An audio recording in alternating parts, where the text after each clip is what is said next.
following show contains adult content. It's not our intent to offend anyone, but we want to inform you that if you are a child under the age of 18 or get offended easily, this next show may not be for you. The content, opinions, and subject matter of these shows are solely the choice of your show hosts and their guests, and not those of the Entertainment Network or any affiliated stations.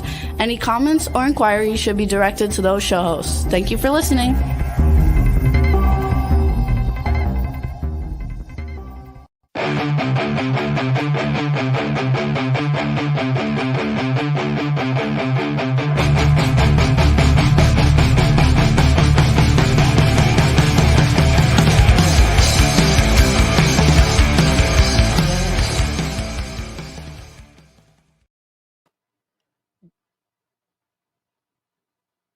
What is going on, Music Familia? We are live hanging out here, RA Nation, and Roxy is on a remote location right now, so she is actually in the headphones right about now, correct? I am here, yes. Awesome. So she is here on location, off into somewhere special, and the world today. Right, and tonight I want to give a shout out to W4CY. I want to give a shout out to MFP and all the lovely people out there supporting us and putting up with us each and every week. Thank you guys so much. Tonight we have a killer show. I really, honestly, as a child of the 80s, you probably know these bands. As a child from the 70s, probably know these bands. Mr. Scott Page is with us tonight, man. Honored and privileged to have this gentleman in tonight. Roxy, what do you have to say about tonight's show? Tonight's show, ingenuity, like the things that are happening because people put them into motion. People aren't just musicians. They have other aspects to them that they bring a flow. They have something to offer the world. And those are the people that we look up to. Those are the people we come to when we need help or that inspire us. And that's exactly who we have on the show tonight. He's been an inspiration to me and many others, including you. A lot of our listeners, please make sure you comment for us and let us know that you're here tuned in.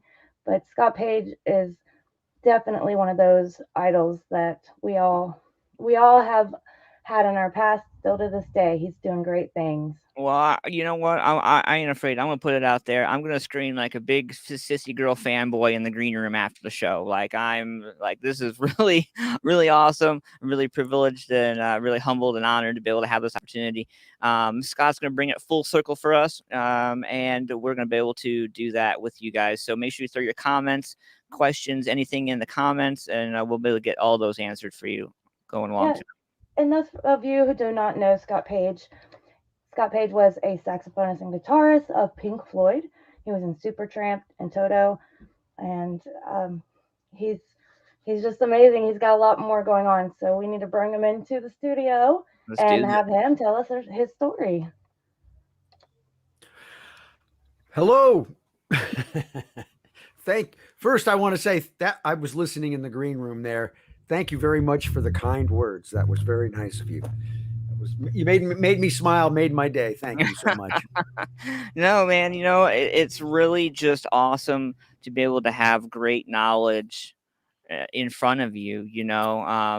I think especially today, it's absolutely necessary.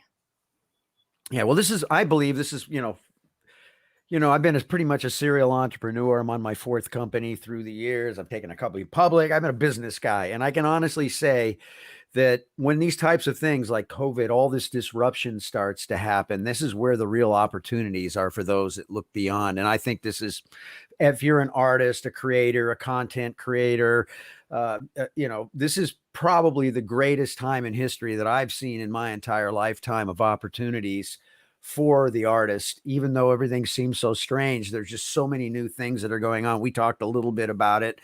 I've got my head buried in the non-fungible tokens, the NFT space right now, because I think that myself is like I said, I can't even believe how powerful and what that really means. And most people don't really understand what's coming, but it's fundamentally changing everything. So this is a great time for artists to be alive. We're in a world where we're going to a direct-to-consumer business model. You know, I always say, if you want to survive, you have to build a hive. It's not about these massive markets anymore. It's about groups of people. Community is really where the model is at. So, you know, it's really just about getting educated and being unafraid. And, you know, when everybody else is going left, you need to go right and find those niches and places where where the action is really happening. So, you know, I'm very, very, very optimistic about, you know, business and opportunities for, you know, for guys like you. You've got a show right now, right? Listen, you're broadcasting worldwide, right? How many thought you could do that on your phone, right? It's crazy. So, you know, amazing time. Scott, music's really come really far. Like, so if we were to step back in a time machine back to when you started and today, what would you say are the biggest standout factors for you in what you've been experiencing? Well, you know, I think a couple things. I mean, the first thing that came to my mind was just how we made records, how creativity was captured and put together, right? Because in those days, especially, that's, you know, I mean, if you think about it, a lot of those great records, the Stones, Floyd, you know, Beatles records, there were a set of limitations that we had technologically. And so we were actually really, it was really important to try to perform because we didn't have all this Pro Tools and editing and pitch shifting and fixing and tuning and all those things. You know, it was pretty much the experience of what happened in the room. And that was where, you know, a lot of these great records were moments where, you know, the energy in the room of all the players happened, and, you know, you had to commit to what you were putting on. I remember I would, you know, get ready to put a solo on. I'd take a bunch of deep breaths, walk back and forth, kind of get myself psyched up and say, okay, put it in record, and boom. And then you'd play, and, you know, you could punch in. We had a few little things, but a lot of times you only had, you know, 8 tracks or 16 or 24. And then obviously they got more to 48, and, you know, they were doing things like that. Now we have unlimited, but because we were forced into that, I think it changes the way people made records. So, you know, I'll go in and make a record now where I'll get called to play on something, and they'll go, okay, just run the tracks. So I'll play a bunch of things. Oh, that's good enough. And well, wait a minute. I didn't really wasn't that. I said, what do you mean? He said, no, we'll fix it, man. We'll take it. And so they take it, they flip it, they twist it, they turn it into a whole thing. And the next thing I know, it's like they've made something cool out of it, but it's a different type of an emotional experience that I think doesn't, you know, really. That's why I think a lot of those old records still stand the test of time, because they were actually moments captured and a set of commitment and a creativity that was there different. So this whole idea of everybody's in the record business now, because anybody can go make records. You get GarageBand, you can make records, you can buy loops, you can flip things, which is good. It's creative. But I think we've come to the point where we're almost victims of overchoice. And I think that, you know, I always said, you know, one of the most dangerous buttons on the recording console is the solo button. And the reason I say that is sometimes we'd be recording a record and we'd like cut a track, all of us live. We'd be listening to it. And it's smoking. And then next day we'd come in and you go, hey, let me solo the bass. And you listen to the bass, you're going, it's a little out of tune. Maybe we need to fix that. And then we start getting in there and whittling it all, right? Even though the track, when you heard it as a whole, as a combined, it was really working, except now we're going in and going, oh, let's go fix. And then all of a sudden that spirit that was there gets taken out of the record. They sound clear and they sound maybe better, but there's an emotional thing that goes away. So I think for me, a big part of the business is that. And then, you know, the second thing is obviously social media and being able to build audience, and the way records were made back in the days where the record labels, you know, had it. Now, what's cool about now are the tools. Anybody can make records. You can make them on your phone. You can make money, and you can build your own audience, and you can go out and start generating revenue. And that's why I like the NFT space so much, because it's just a place, you know, the artist takes control again completely of their, you know, kind of their publishing, the rights to their product. And then there's always a downstream built into the smart contracts that are on the blockchain, so that you're always going to get your royalties and paid every time the thing is sold or traded, and there's secondary markets for things. So it's a very exciting time, I think, for the entertainment business, especially for independent artists and things. And so, you know, I think the technology has changed so much, and the way we do things now. Do you think, go ahead, Roxy. Sorry about that. That's okay. I couldn't agree with you more. And I've been telling people a lot too that adaptability is a very key element in today's music industry. And that sums up pretty much everything that you just said. I'll let Ant-Man continue before I ask my question, though. Okay. I kind of wanted to, ask you. I'm sure we're going to break it down, but for everybody at home, if we can break down NFTs a little bit, I had Sure. some friends actually chime in, like, can you break that down a little bit for us? Yeah, sure. And I then, mean, go ahead. no, Sorry. go ahead. Go ahead. What you were Um, saying. and wanted to, ask you what you thought about today's social media. Are bands fully utilizing, in your eyes, every tool they have? Okay, well, let me answer that one first, and then I'll go to the NFT since they're kind of two different things.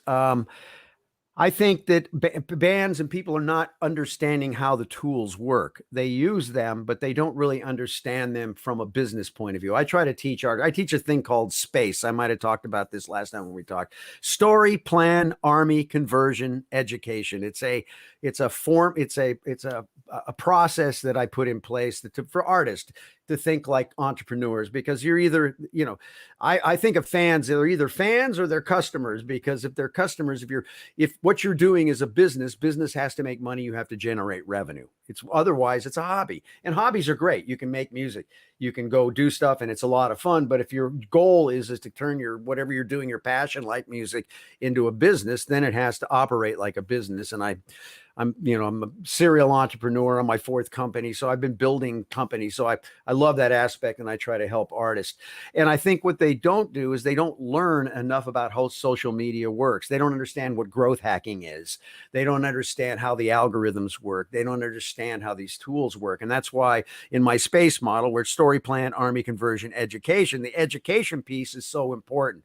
And so what you want to do is you want to start looking for how to use Twitter for business, how to write ads on Facebook, ads that actually convert, how to do conversion, because there's how do conversion funnels work. I mean, there's all these things on how you talk to your audience, how you post, when you post. There's a whole science to this, to actually growing and building your audience. So if you were to say, are bands using it correctly? I mean, there's probably a few, there's some, but I would say on the whole, most of them don't, because they just use it. They just post.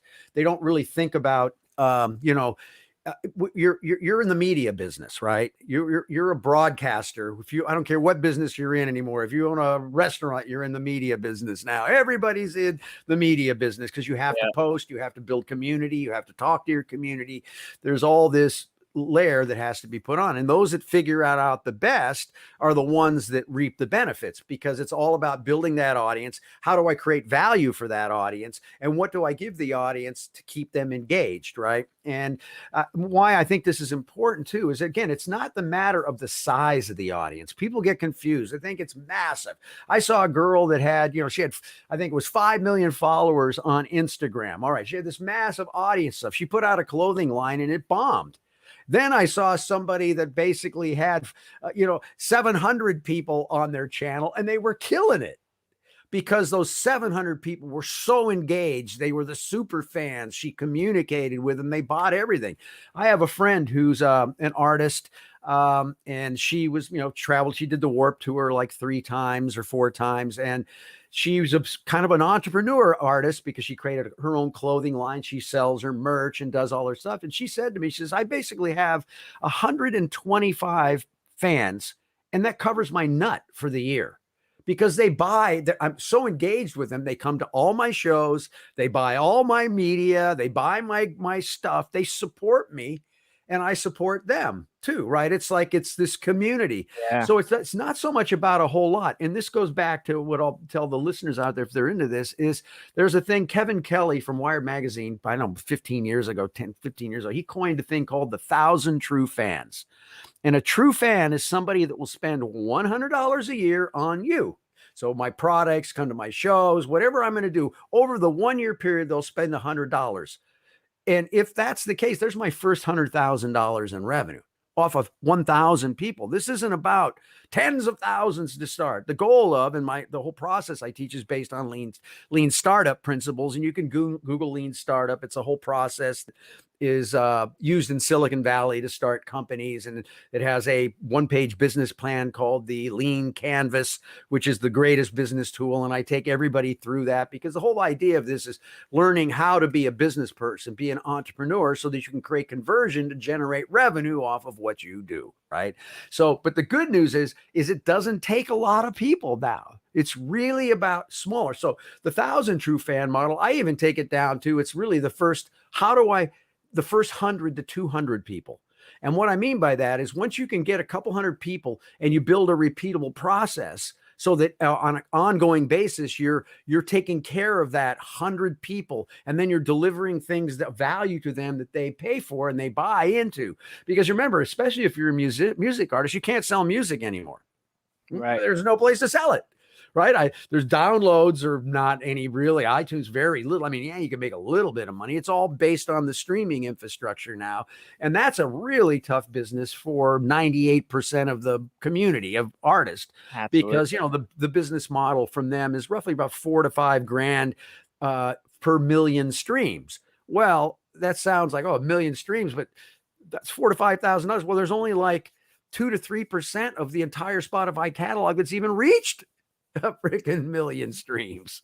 So, you know, it's really tough. So the streaming business, so the things that you can sell as an artist or a content holder is a couple things.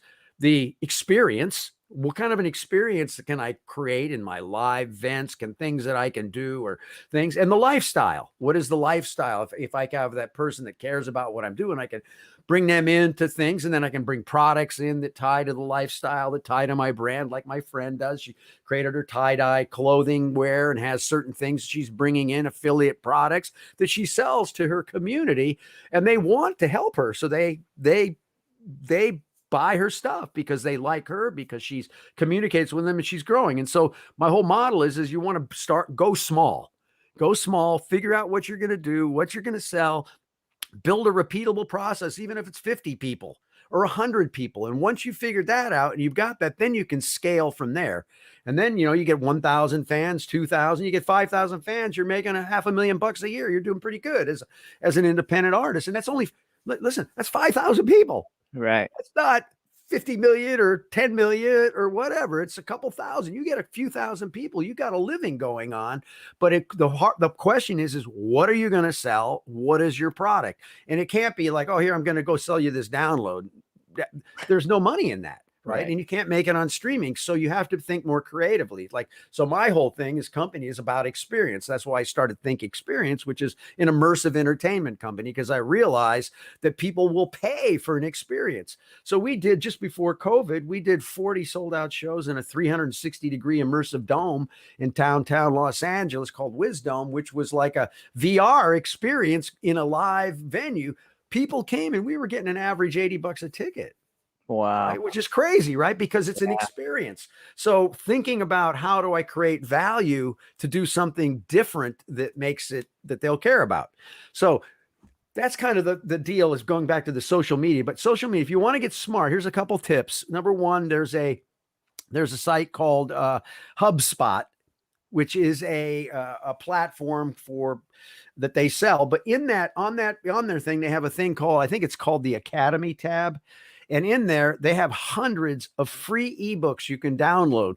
Twitter for Business, how to use Facebook, how to write the winning Facebook ads, right? Because remember, writing Facebook ads, if you're going to write an ad, there's data, there's science to this, there's behavioral things. They know what words work. You can use, like if you're going to write an ad or a headline, there's headline generators that you can go in, search headline generators online, type in your headline you're going to put, and it's going to tell you through the AI how well it's going to convert. It's going to give you, now that headline's never going to convert. And why do they know? They've been looking at headlines from millions of headlines, and they're looking at the data, because that's the thing that we have now is access to data. They're looking at the data and saying that headline's not going to work. So if you're going to write a headline, the things that work, which a company called Upworthy, they didn't write any content. All they did was take find content, and then they'd write a new headline and they'd retweet it or repost it. Right. And they would drive it through the roof. But they had like 20 people would spend their mornings working on the headlines, testing the headline, A/B testing to make sure that it was one that convert. And one of the things two things they learned that made sense. If you write a headline that solves a problem, like 5 ways to help your, help your guitar playing, right? Or something that creates curiosity. That's always a good way for a headline, right? Because that gets people go, I'm going to click to learn more. So the point I'm saying is if you're going to be in social media, you're going to do this stuff, get yourself educated, understand what growth hacking is. And just quickly, growth hacking is understanding, it's kind of a combination of a programmer tied to marketing.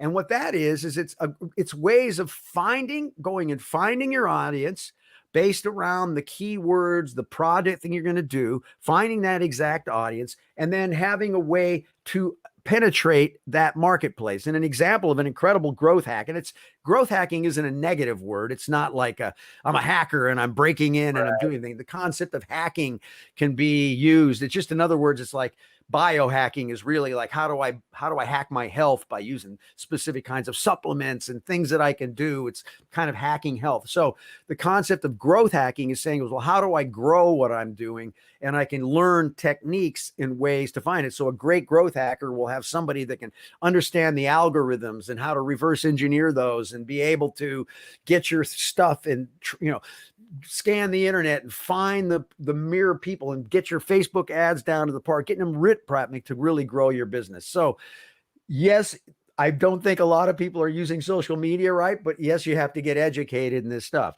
So now going back to the business model, let's talk about NFTs, because I think anybody out there that's any business, non-fungible tokens are, let me kind of explain. It's all based on the blockchain. Right. The blockchain, people know what cryptocurrencies. We know Bitcoin, Ethereum, Cardano, all the cryptocurrencies. And I do recommend everybody out there get in there and start learning about cryptocurrency and stuff, because especially with where the dollar is going right now, we're seeing cryptos on a major rise. We're probably going to have a major run on this thing. And, it's a way to hedge against inflation, which we're seeing like crazy. So, but don't do it. Don't go start throwing money in there until you get educated. So that means you got to start following some great people, and a couple of people like Crypto Casey. Go into YouTube, find Crypto Casey. She's fantastic. She's very precise in the way she communicates. There's tons of videos. And the beautiful part about learning about crypto and all that, all you got to do is go into Google. You can read. If you want to go into YouTube, just start asking it questions and it'll come back and start teaching. But the important part of the crypto piece is to understand the blockchain and understand the concept of fungible and non-fungible tokens. So NFTs are called non-fungible tokens. And a Bitcoin is a fungible token. And fungibility means, or basically the concept of fungible, is that they're the same. So in other words, if I handed you a dollar bill and I had my dollar bill and I switched, you gave me yours, I gave you mine, I walk away, I still have a dollar. They're both the same. That's fungible. So that's why when you look at crypto, it's fungible tokens. It's basically one Bitcoin is the same as another Bitcoin. Doesn't matter which one you have. Non-fungible means that it's not the same. It's unique. And the beauty of what the blockchain and what they call smart contracts and what that does for non-fungibility, you can take a digital asset, you can take physical assets, but you can make them be verifiably a one of a kind. So I can have this picture that I have, let's say, that I can own that picture and I can prove that that's the original. And there's no other one. This is the one I own, is the original, the digital twin, right? And you say, well, but people can copy it and everything. Yeah, but that's not the point. I can own that. I own that picture. I can then display it. I can use it. And why is it important, NFTs? Is because a couple things that are happening in society. One, we got two parallel universes. We got our physical world, and now we have the the digital world, the metaverse, which is, you're starting to hear that word all the time, because what's happening is everything is moving into the metaverse. And there's places like Decentraland, which is, you can go in and buy land in the virtual world. And right now that's like, $5,000 is about the cheapest piece of land you can find inside Decentraland, because there's only, I think it's 300 by 300 with certain size squares. There's only so many spaces. And you're seeing companies like Nike and Tesla and everybody are building their stores in there so that people can go into that space, right? And they can, through their VR glasses and stuff, because we're moving into that model, and walk around. You can still walk around and see stuff in a 2D space, but this new area of things in the digital world. And so what's fascinating is people are actually opting to own the digital asset more than owning the original physical asset. Why? Because now I can put it up on my walls where I've got my video screens, because people are showing art on walls. I can now put it up I can take it to Decentraland. I can show it places where people are going. So there's actually one of the artists, I forget, what's his name? I spaced on him. He basically put up an NFT where he made one digital copy, and he made one physical art piece, a physical art piece, and made a digital copy. You buy the NFT, you have the choice of whether you want to own the physical copy or the digital copy, whichever. You get a year to determine which one you want, but you can burn, but you have to burn. One of them is going to get burned in a year.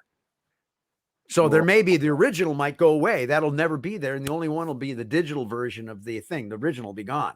Right. Man. So it's a trippy thing, but what's finding out is more people are wanting the digital asset because there's a marketplace.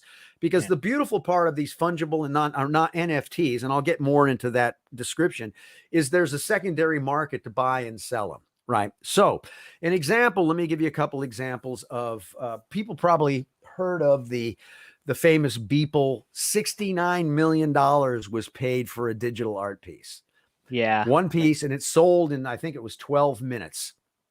It was auctioned up on, I think it was on Nifty Gateway. There's all these different things. And I just recommend everybody that's got any business that's doing anything, go put 30 hours, 25, 30 hours into taking a deep dive into non-fungible tokens. And you're going to see it ties into every business. Every business, all ticketing for rock concerts or for shows and everything, they're going to be NFTs. There's already companies like Yellowheart that's come out, and they have a whole NFT, so that because that token, my ticket can be a one of ticket. Right. And there might be 10,000 tickets, but this particular ticket that I have and buy is a one of, and it's an experience. And the beautiful part of NFTs are they're programmable. Wow. So you can create experiences with them. Now, I'll give you a couple examples of things. Now, Kings of Leon did a record. They put their new record out as an NFT, and they did 20,000 copies only. And they basically, and I think it was at a 7-minute or 10-minute sell, they sold 20,000 copies and made $2 million. But inside those NFTs, it wasn't just the records you got some special art piece, you got a special tickets to concerts and things that were bundled in those. But now that NFT can be sold. So somebody might have bought that for $200, and then all of a sudden there was so much demand for it, that thing goes up. It's worth $1,000 now. So there's a secondary market where people can pay. Now, the beautiful part is inside these non-fungible tokens built on the blockchain, which is really just connecting code to a digital asset that aligns with something that's on the blockchain that can't be, it can't be changed or altered. That's the whole thing of the blockchain until we see quantum computing. Now that gets a little goofy, then things change. But as of right now, there's no way to go in because it's decentralized. All the code is spread out across the planet, and there's a whole way that the computers work together to verify that asset. But once it's in there, it's in that contract. Now, in that, what they call smart contract, you can put royalty streams. So in other words, every time that asset is sold, you'll get a royalty. You can get 10% back. So that album, that 20,000 may have got them the $2 million that they sold when they sold the 20,000 at whatever the price was. But as they start trading on a secondary market, they keep getting 10% from that point on. An example was a guy did a painting. He did a digital piece of art. He put it up for sale. He said it was going to be a 7-minute auction. I'm going to sell as many of these in 7 minutes, and that'll be it forever. I forget what he did, like sold 4,000. I don't remember the exact things, but I think he sold like close to 4,000. And he made about 400 grand in that 7 minutes, right? And they were $1,000 a piece. A week later, they were trading at $118,000 a piece. I'm in the wrong line of work. Oh, I'm telling you, no, you're in the right work because it's going to tie right into your podcast. Yeah. NFTs are right into your podcast. There's a whole strategy around how you would tie this into your podcast and people be able to buy those and collect those and save those. And so if you think of you would say, oh, you have to be a very famous band or somebody to make any sense. No, it's not necessarily true, because as a new artist, if I have a small fan base of people, they're going to come in and they're going to want to buy it because they know that, let's say I get my album and I'm going to go make an EP and I'm going to sell 1,000 of them as NFTs for $500. And in that, you're going to get the album, but you got a famous piece of art. Because as an artist, I mashed the story is everything around NFTs. So I went out and found a really cool artist that's got a name with a cool style. And we work together to make this happen. And they sell them now. They got some ticket sales, some front row stuff. They've got some experience stuff that's built into them. And you can build an NFT that will build on top of that NFT. I mean, there's all kinds of gamification and things that you can do, but they buy it because if you're an artist they care about, and all of a sudden you become you too, that piece they bought, they're going to make money on. So this is the first time in history where the fan and the artist can make money together. Right? That's a cool concept. It's like, you're going to buy my one of a kinds, my first ofs, but those things, because of how I'm going to help market and drive and where it's going to go and the creativity and the gaming and the experience of that NFT, right, can be something that I can sell on the secondary market. Because there's like OpenSea and Rarible and those places, which are NFT marketplaces, and people buy stuff on speculation, they go up. It's like the big one right now is the Bored Apes, right? The Bored Apes. And it's this crazy little drawing of this ape, and every one is unique because they run through a unique generator, and they have all these little changes that are made. So the one you get, the Bored Ape you got, I've seen those things going for $160,000. Right. And I had a friend that almost bought two of them. They were at $6,000. He said, I'll buy them on the next dip. He woke up the next morning and it was through the roof. Astronomical. Yeah. Yeah. So people are buying and selling. And so when you think of NFTs, it's really cryptocurrency.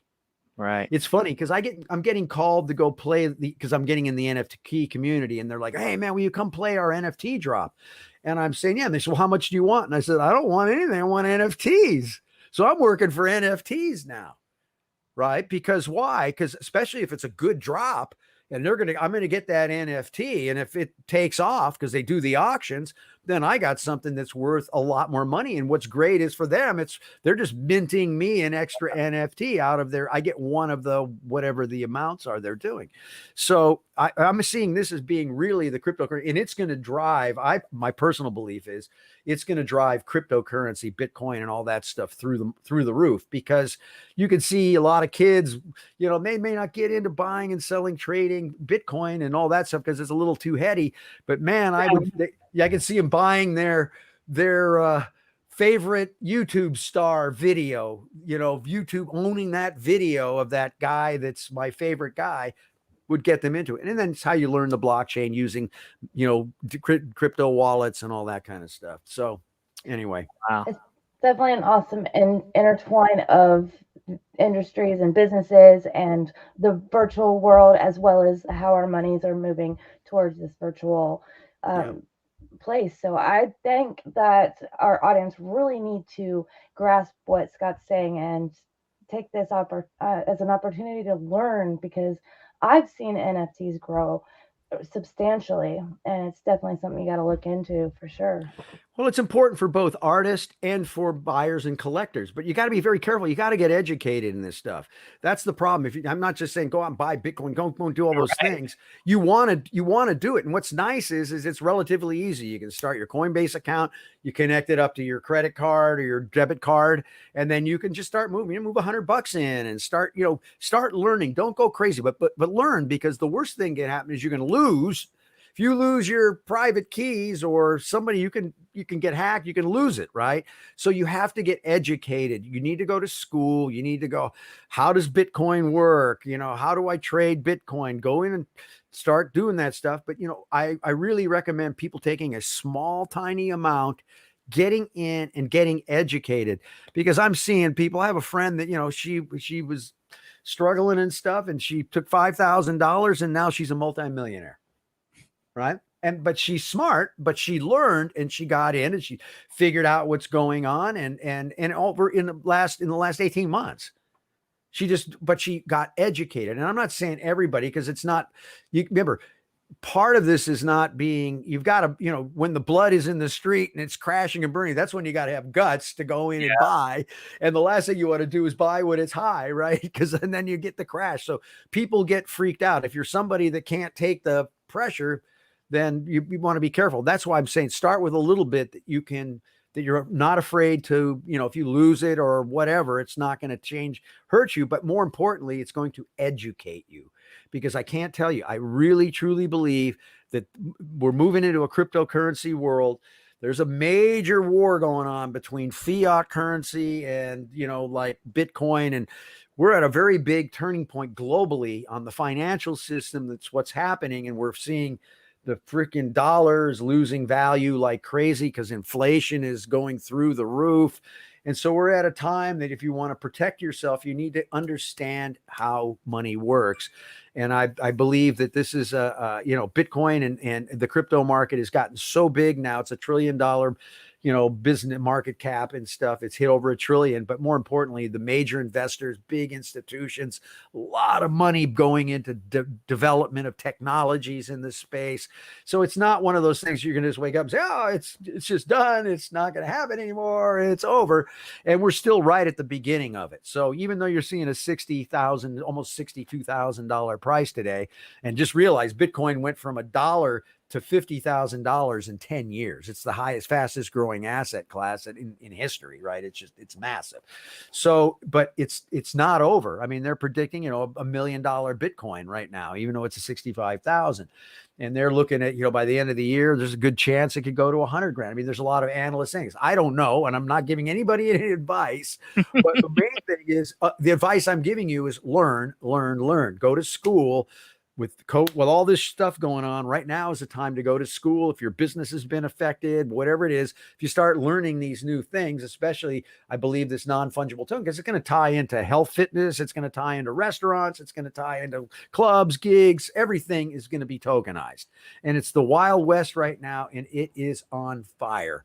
And it's a place, if you want to go figure out where you're going to go and what you're going to do with your life, especially now, so many businesses and things have been just completely decimated because of these incredibly horrible policies that are being put in place to just stop businesses from working and stuff with this crazy, goofy, fake pandemic. No offense. I mean, the virus is real. Virus is real. But this pandemic, it's not making any sense to me. Otherwise, I'd be seeing so many people dead in the streets, all these homeless people, and it's not happening. So anyway, that's just an opinion. I think that the businesses that are being devastated through this it just doesn't make any sense why they're doing it at this point. But that's not me. I have no choice. So I just look for the opportunities, right? You got to go with the flow. If something's getting pounded over here, then I got to go find where the rest of the opportunities are. And I'm telling you right now, as an entrepreneur doing this for many years, an old guy, I'm telling you, this is the greatest time for entrepreneurship because there's so many problems that need to be solved. I'll give the listeners, the audience, a little tidbit about me, and that's how I started my other business. And you all know that I do the Standout Serpents. I invested my time to learning about cryptocurrency, and I benefited from it really well. So I was able to start a new business and continue to grow with that. So I suggest you do it, and you can do it for many reasons. There's so much, and also noted that it's a worldwide currency. It's tradable within all countries. Yeah, and think about this: if for some, you listen, we're financial system, our system we're running now globally, is at a very fragile spot. I mean, it's not just me. There's analysts, everybody's saying we got a market that's like very frothy. They're printing tons of money. I mean, this is like a very scary kind of a time in the regular financial market, especially with the inflation going on and all the things that were happening. And what you've got with this is it's like, this is an alternative to move money. And why I think if things start to really break down, people are going to run to crypto for here's the one reason. And I thought, well, won't it go down? I mean, we'll go, is for the one reason is that you can move your money quickly. Go try to move your money out of a bank right now, or go try to say, hey, I want to send somebody $10,000 in London. I can't move my money that quick. But if I get money in the crypto, I can move my money quick. I can send it to you, and it's boom, you've got it in your wallet, right? And it's a total direct to consumer, because that's what's happening right now. We're moving to a total direct to consumer business. So I always say, if you want to survive, you need to build a hive. And that's your community of people that you sell into, of like-minded with these things. And that's where the dollars are, is in that space. And the ability to be mobile with your currency, because we've seen runs on banks, and not that we've had it here in the United States, but there's a lot of wacky stuff going on right now here in the United States. We're seeing things. And so, to be smart, to understand, because if you have your finances, the last thing you want to do is get locked out in the banks. And, we've seen that. We've seen them like going in, and now you're even seeing they're talking about being able to go into your account with if you have $600 worth of something that was sold. I mean, it's crazy. I mean, the government's getting so deep into our financing system and everything we have. It's just, you want to be able to protect yourself. So I just think that the digital world, what makes it so good is that it's a direct to consumer. It's wallet. You're the bank. You handle all your stuff. I work with you and me, we trade back and forth. There's no middleman. I can make my trades, and it's very convenient and efficient. And I think once the use of it becomes even more efficient, that's why it's going to win, the efficiency. Because right now, using regular dollars to try to do things, I mean, it's one thing going to the market and using your credit card, whatever. But if you're trying to move money around or go buy something, use cash to go buy something, there's a whole process. It takes time, right? And it's not very efficient. So anyway, I'd love to see somebody move $100,000 of real money these days. Like trying to move that around. One of my good friends actually bought his house with cryptocurrency. Walked in and was like, "I have all my money right here." They plugged it in the computer, transferred what they needed to, gave him the keys. He was moving in that day. Done. I've never seen. I mean, the paperwork process was just sent to him, email, electronic signature. Here's your crypto. Let's move in. None of that 90 days or 60 days, whatever approval move-in process. He was the same, almost like in the same 2 days, he was moved in his house. You're done, right? See, that's the beauty of it. And then when you take the concept of NFTs on property, because if you think of NFT, or if you think of the blockchain, what it is it's a ledger, right? It's just a matter of transactions that happen that you can't take out. You can't change it. Once the transaction happens, you can add to it, but it's always there, and it's transparent and people can see it. And it's a very, what the blockchain solves, the number one thing that it does is it solves the problem of trust. Right. It's the trust network, right? It's all run by robots, and it's the robot network running trust. And the middleman is the blockchain, is how it does everything. There's no third party. That's why banks hate it. Everybody, all the businesses that are getting disrupted by this can't take it. They hate it. That's why you're hearing all the big institutions go, oh, we hate Bitcoin. It's terrible. You're going to lose all your money there, because the people that are into regular, third parties that serve people that are the middleman are getting squeezed. The Wall Street boys and girls, basically, right, Scott? It would be the Wall Street boys and girls that are all out there playing ball every day, right? Yeah. And now when you're talking about digital art and people being able to own this stuff, right, direct, and then you've got the concept of fractional ownership. So you can have, what's great about the blockchain is that, you could buy, if the Mona Lisa was for sale, you could sell it to thousands of people and they could all own a little piece of it. And if it goes up, it's like art. So there's this whole marketplace that's going on. And what's interesting is people don't realize, I mean, if it's like this, what would be more valuable if I own the actual Mona Lisa or I own the digital twin of it and I had the rights to it. The digital twin and owning the publishing rights and all of that will dwarf. You could just add another zero to whatever the number is to the Mona Lisa. You could add another zero to the ownership of the rights of that, which could be in that digital twin. And, you know, I always make this joke that I think what's happening is I think, you know, the robots, the AI is taking over. I think man is basically, it's kind of designing itself out. The AI is starting to run everything, right? You're seeing it taking over everything. And I got a program the other day to write copy for stuff, and it's called Copy AI, and it's holy crud. I just give it some information and it comes back and writes these beautifully written things for me without even having to write a thing. And if I don't like that, when I click again, it gives me more. It gives me 25 variations. It's unbelievable. I got a couple little tweaks and I'm done. And I'm like, oh my God, I sound like, you know, one of the best writers on the planet.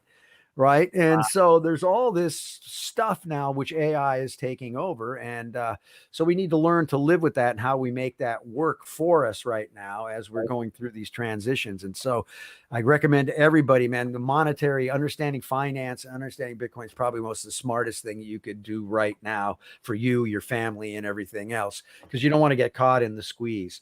Right. You want to be thinking about how to move forward. And there's so much opportunity because it's a growth market. The one thing I've learned about a business through one of my mentors that I started my company called Seventh Level, which we took public. He was an incredible CEO, entrepreneur guy. He says, dude, here's the deal. You always find a growth market. Because see, at the time I had started a merchandising business. And when I was working with him, I had this merchandising business. I went in and, you know, it was a tough business, you know, selling shirts and all this stuff. And the margins were thin. And it's because it wasn't a growth business. But when I found a growth business, then a couple things about a growth business or growth space, right? Because NFTs are like growth. It's like on fire. It's the hot thing. It's everywhere. So that means you've got momentum and all these people moving into it and a lot of speculation things going on. So you have a space that you can jump into, be in it at a very early time, right? You get to be in it at the forefront of it because we're just starting. It's just beginning. It's not mainstream yet, but it's hitting the mainstream because people are hearing about $69 million paintings and $2 million in 7 minutes for freaking down things. And you're seeing this, and then you're seeing young artists that are coming up that basically came up with a great idea, put it in there, and they're cleaning up. I mean, it's crazy. I'm seeing people it's changing the lives of artists like crazy. Unbelievable. I got a question here. So they asked about growth marketing. So basically, for layman's terms, growth marketing is a process of designing and conducting experiments to optimize and improve the results of a target area. Yeah, that's growth hacking. That's growth hacking. So growth hacking. Yeah, that's the idea. It's like it's understanding how to find your audience. Because remember, just give you my thing. My whole deal is, again, this thing, space, story, plan, army, conversion, educate. Story is the most important thing. It's the most important thing around the NFT. It's the most important thing around your business, because what is your story? And when I try to tell artists, I'll say, oh, guy says, oh, well, tell me your story. What's the story? And they go, oh, I play guitar. I'm from Cincinnati. I grew up on this fun, blah, blah, blah. I said, dude, nobody cares about that story. Nobody cares. That's backstory. That's fine to who you are. But what is the story? What is it you're saying? What problem are you solving? What am I doing that is unique? What is it, the story that is like, wow, this is like really interesting and somebody will like want to follow? Because to create a rally cry, to create a commercial movement, you got to create a rally cry. You got to get people around it. So what's that story? Now, what's important about that story is once you've determined what your business is, what problem you're solving, what are you doing? When I tell that to an artist, the first thing he says, well, I smoke fatties and I write songs. I said, dude, that's the hits business. I'm talking about you figure this story out. You get the right words, then I get the keywords, I get the key phrases, and then I can give that to a growth hacker and he can go find me the audience that cares about that. Yeah. Then I'm putting my products, my ad spend, my whatever I'm doing in front of people that are going to convert because they like that. We already know, we can find that out because everything that we have now, we have access to the data. We never used to have access to data as artists. The record companies had it. They had it. But we have data now, right? We can go look at it. And one of the things about my space project is when I get into the planning part, which is I go back to lean startup movement or principles, which is what's used in Silicon Valley for all these things. And then the lean canvas, which is a 1-page business plan, because nobody writes 50-page business plans anymore. Things move too quick. And, one of the things about the lean movement is it has some processes. One of them is don't run out of resources. Right. So don't spend all your money on something until you've tested and validated everything. And then once you've tested value, you've got a really good place. What is the smallest thing that I can do that's going to give me the biggest bang for my buck that I can go make happen with the resources I have and what I'm going to have that's going to move me to another space, right? So understanding your planning, getting that figured out, getting that story correct gets everything, because everything else falls from that.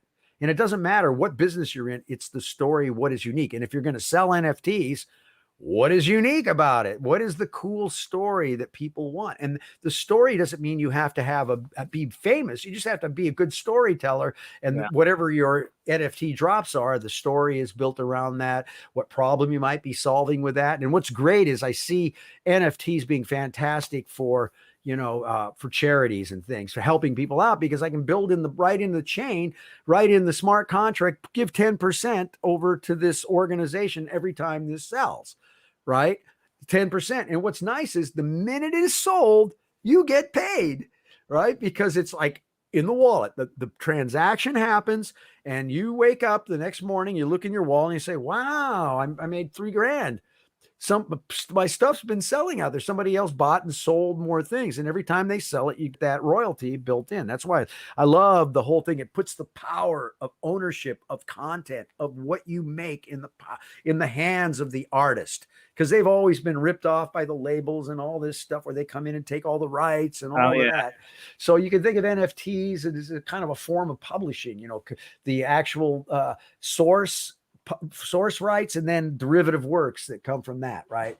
And that can be all the rights, roles, and permissions can be built into the contract, and then the blockchain will handle it for you. You're not going to go to the record label and say, gee, I sold, how many did I sell? Can I audit the books? There's nothing to audit. The blockchain says you sold this many, you got paid for this many, right?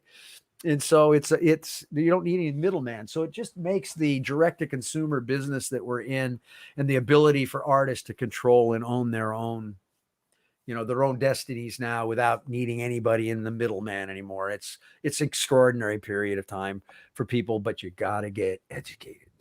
I feel like, it's also cut out a lot of excuses for people, like if you're not progressing, if you're not growing, that kind of falls on you, because you have all the tools right in front of you to be able to succeed. Oh yeah, you got it all. Dude, remember the big thing that's happened is this thing, right?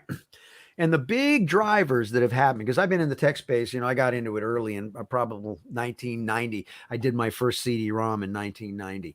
And so I've been in the tech space for all, but what's happened is the thing that's changed everything is 3 things: bandwidth, storage, and horsepower.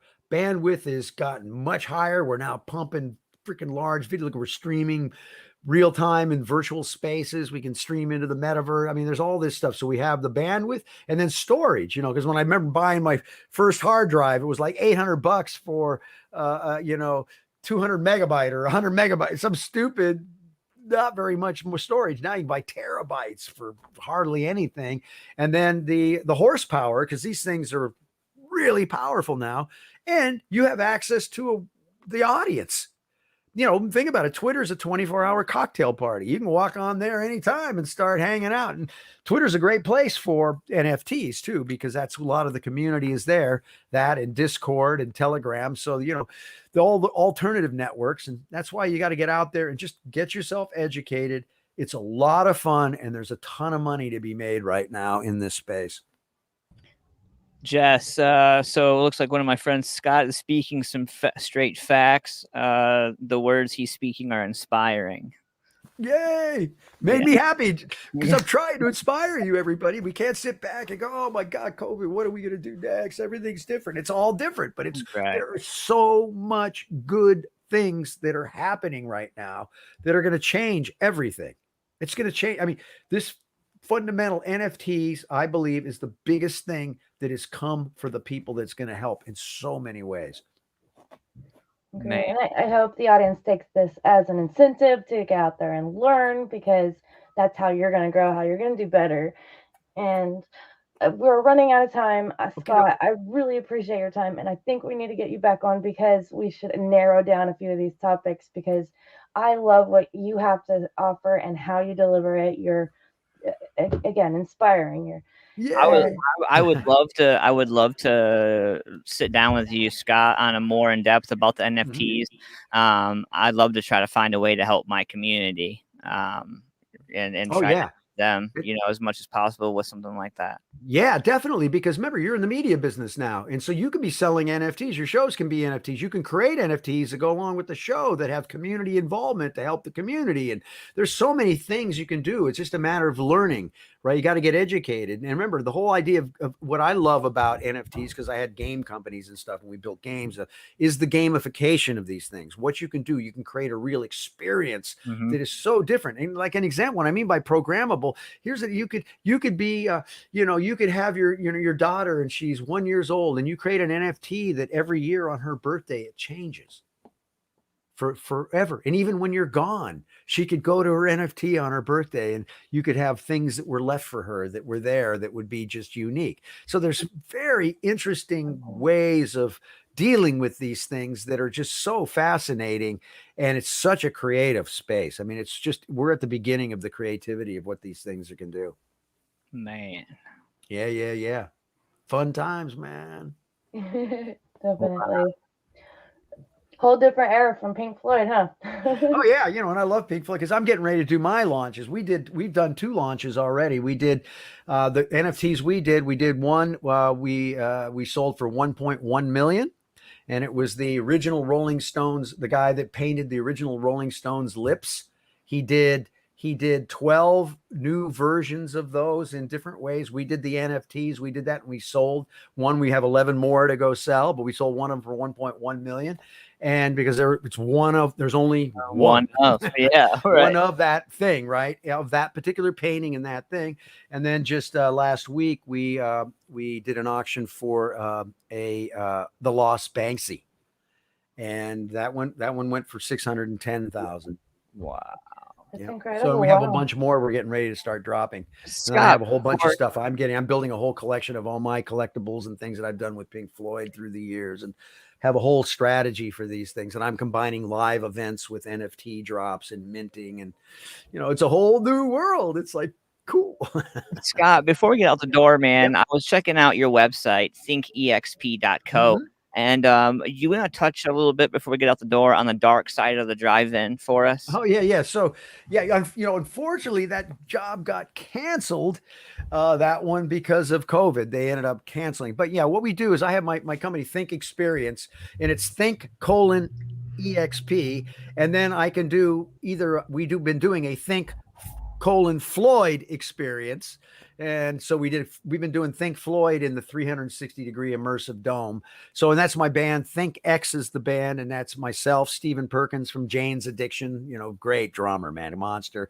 Kenny Olson from Kid Rock's band, Norwood Fisher from Fishbone, and then Roberta Freeman, who was out with me on the Floyd tour and stuff. And then we have a couple other guys, and just a great kind of all-star band. And we've been doing this Think Floyd experience. And now, we may do a Think Hendrix experience. I don't know. We're just, it's fun for us to come and play. And again, but we tie it into these live immersive experiences to make them fun. So, you can sell tickets and it works. You just got to be, what can you do that makes you unique? And NFTs now, everything I'll do is NFT'd. I mean, all my shows will have NFT drops. It'll be tied to them, and things that we'll present, and the ticketing system will be NFT'd. All our tickets for our shows will be NFT'd. So people have these collectibles, and those NFTs have utility to them so that they can do things outside of the ticket. And so it's very exciting. It's exciting space. One of my viewers is, so that means you can take NFT. Like, can I still buy a cheeseburger with my NFT at the end of the day? You might be able to. You might get a lifetime supply of cheeseburgers that comes with your NFT. Right. Right?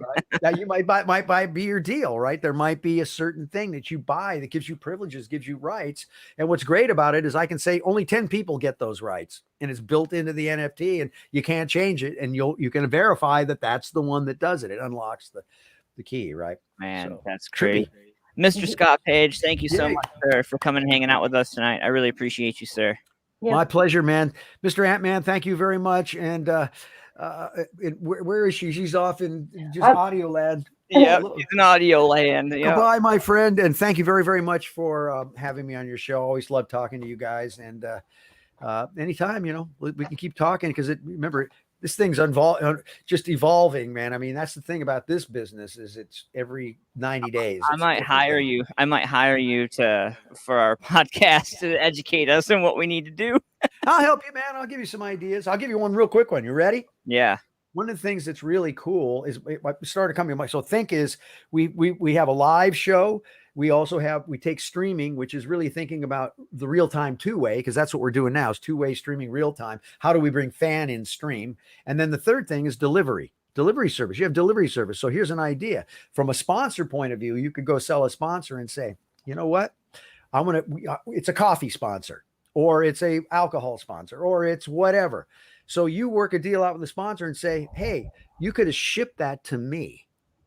Right. And then we could have an experience with it online in real time.